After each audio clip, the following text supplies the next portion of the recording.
Alright, so you've heard about flyback transformers in SMPS, the backbone of power supplies in everything from chargers to TVs. But what exactly is a flyback transformer, and why is it so popular? Let's break it down step by step. Imagine you need to convert high voltage AC from the wall into a neat, safe DC voltage for your gadgets.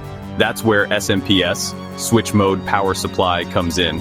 And the flyback transformer is a real MVP here. First, the AC gets rectified and filtered, turning it into a chunky DC voltage. Next, this voltage feeds into a high-frequency switch, usually a transistor. Here's the cool part. The transistor rapidly turns on and off, slicing the DC into pulses.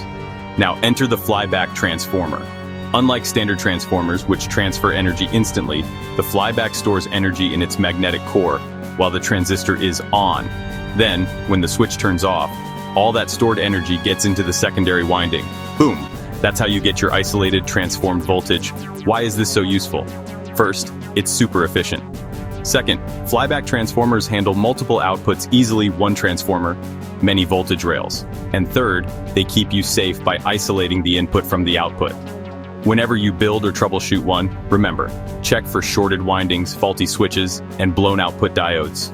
These are the usual suspects when things go wrong, so next time you charge your phone or use a TV, think about the tiny but mighty flyback transformer inside, quietly working its magic. Got questions about SMPS or want a deep dive into how to design your own flyback circuit?